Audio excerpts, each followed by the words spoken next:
Ну и снова здравствуйте! Сегодня у нас 20 ноября, и мы снова едем на Печору. Просто по дороге не удержался, вот хочу показать эту красоту, эту снежную сказку. Снегу навалило за это время, конечно, уйму.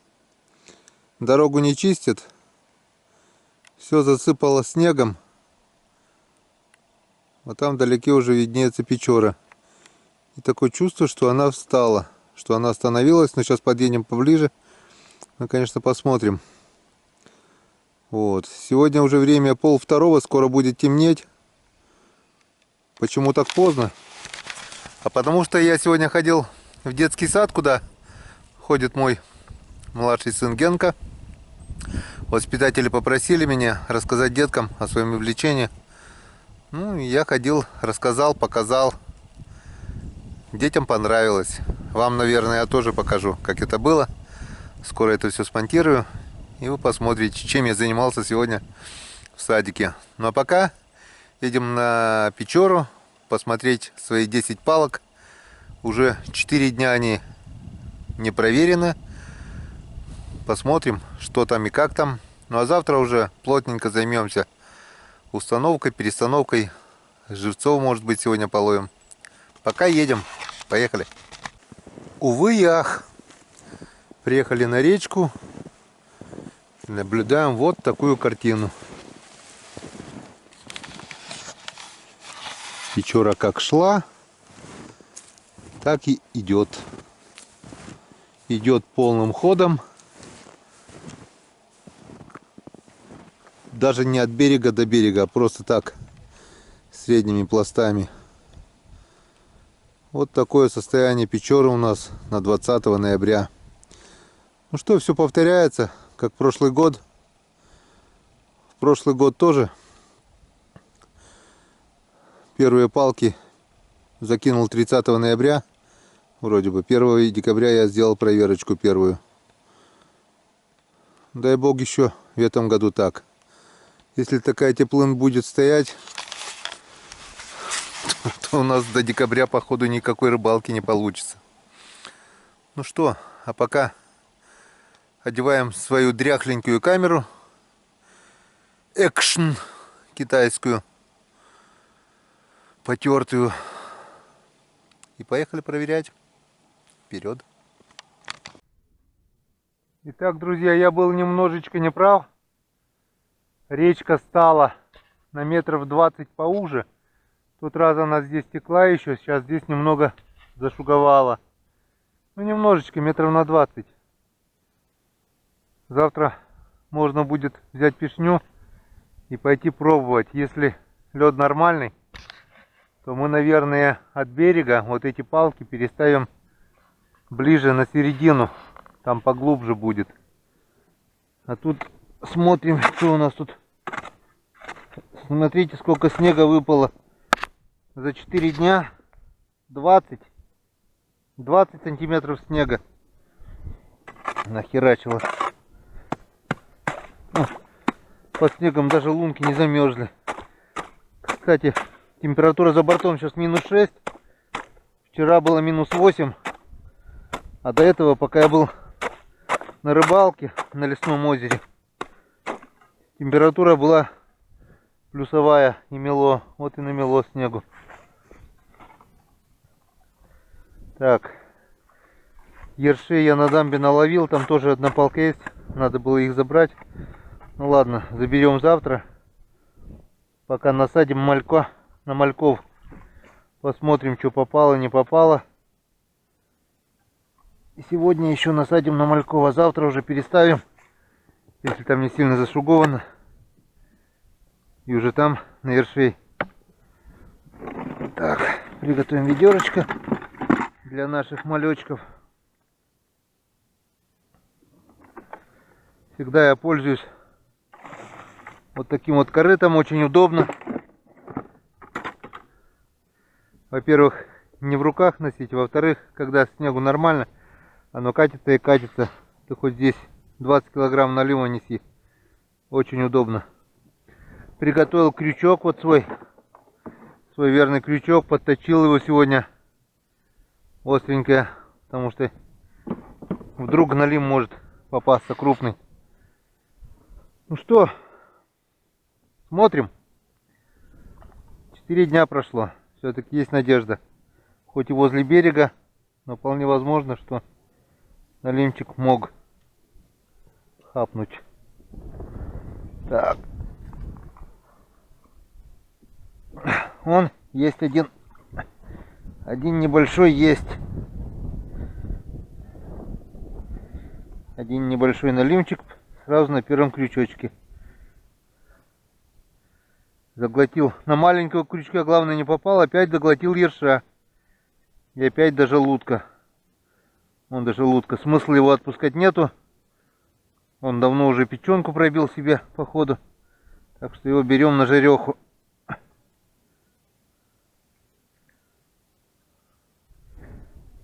Пожарим. Так, хорошее начало.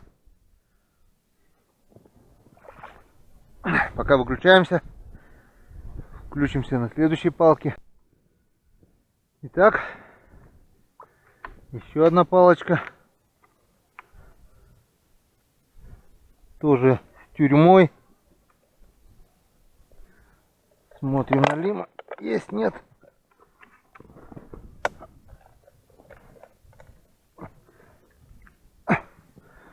Так.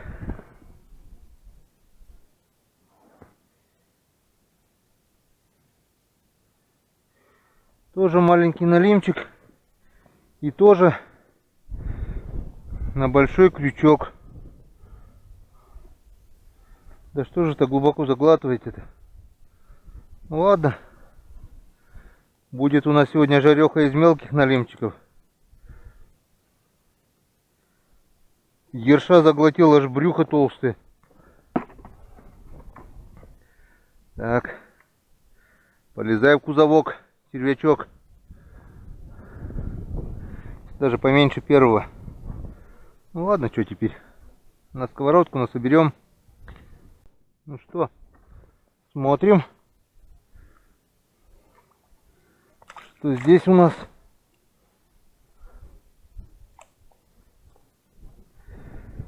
А здесь у нас пустота.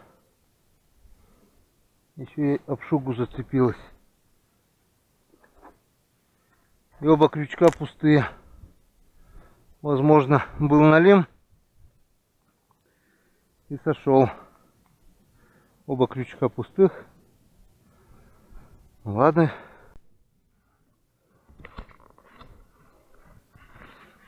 Так, это у нас палка, которая висела, которая была на висячем льду. Видим, что вода немного поднялась, пришлось отдалбливать и опять упала. Немного висит, но не так глубоко уже. Здесь я тебе говорю мелко. Не знаю, что-то есть, нет? И здесь мелкий налим. Даже в такой мелкоте живет мелкий налим. Вон, метр, буквально метр подо льдом. И опять же, закономерность уже. Попался на ерша крупный крючок. Когда вот малек целый, он даже на малька не посмотрел, а взял ерша. Вот так вот, значит, ерша налим любит больше. Вот куда вот его отпускать, вот если видно, у него вот крючок торчит с пуза, вот брюхо аж получается вон. Это пробит пищевод, пробита печень по-любому. Может кто-то будет говорить, почему я не отпускаю таких маленьких. Да потому что они сдохнут все равно, смысл их отпускать. А так хоть пожарим. Да и кот мой их очень любит, просто обожает. Так, здесь на этой палке надежды мало. Я даже ее очищать не буду. Я так боком ее кидал под лед. Сейчас попробую ее дальше туда поставить. Здесь, наверное, 100% никого нет. Нет, есть. На этот раз налим попался на малька, все запутал. Но есть. Я даже и не думал. Тут вообще глубина вон где-то меньше метра. Я туда под лед ее наискосок сунул палку так вот. Она где-то там вот где-то. Так, ёршик еще живой у меня. И есть налетчик. Он даже крупнее, чем те. Вон. Почти, не знаю, на полкилошку, конечно, не тянет, но грамм 300-то точно есть.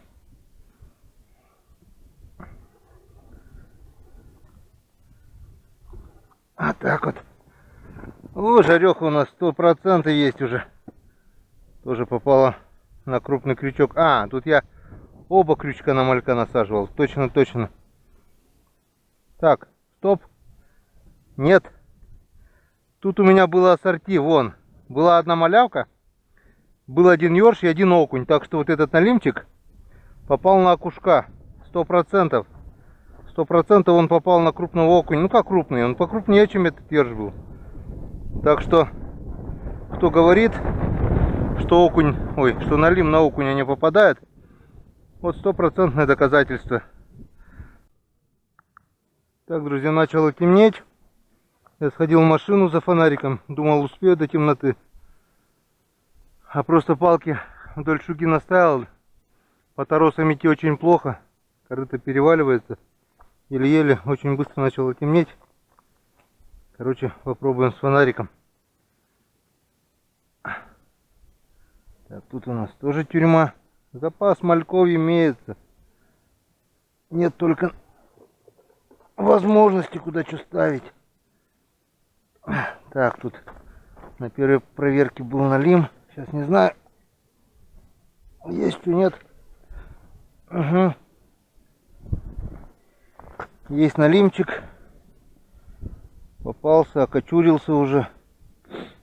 Так что поймал проволоку он какую. Запутался вокруг проволоки.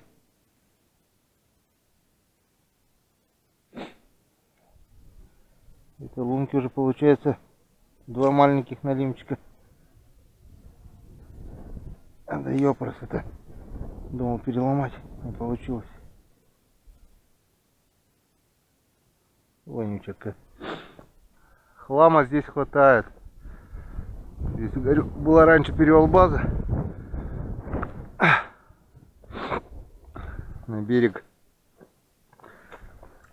Налимчик сдох за 4 дня.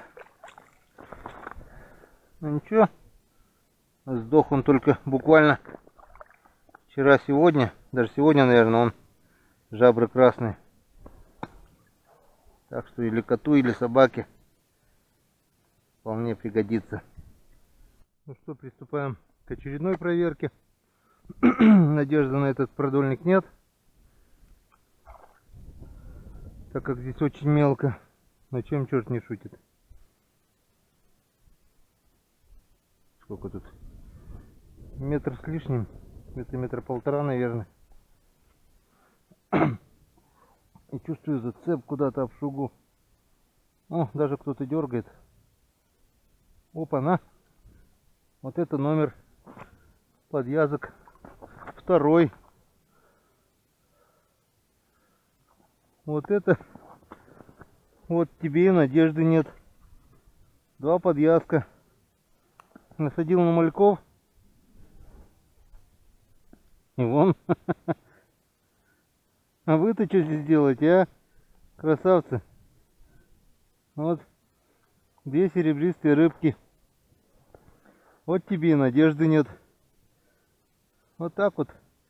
Малька жрут все. Так что... Прикольно. Два яська. Два молодца из ларца. И остальное запутали. Вот и хорошо, выключаемся. Насаживаем, отпускаем обратно. Я хотел еще переставить. Ладно, завтра переставлю сюда. Ну вот и закончилась наша сегодняшняя проверочка. И сегодня мы поймали. Вот сколько рыбы. Сегодня мы поймали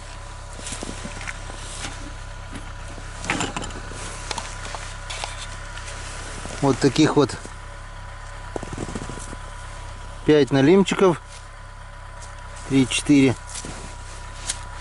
5. 5 небольших налимчиков. И что меня крайне удивило, это вот таких вот 2 яська. Яськи попали на малявок. Ставил на малявок продольничек. А вот эти налимчики почти все попали на ерша. Вот этот самый крупнее, который вроде бы на окуня. Ага, он животеж. Полный живот. Был окушок, попал на окушка. Вот такой вот сегодняшний улов. Жареха будет. Будет жареха. Так что всем пока. До встречи на реке. Завтра, скорее всего, я половлю немного живцов. А потом лед немного появился, забереги расширились. Я, скорее всего, буду переставлять палки завтра. Так что увидимся на реке. Что попадется, что не попадется. Что будет, то и покажу. Всем пока.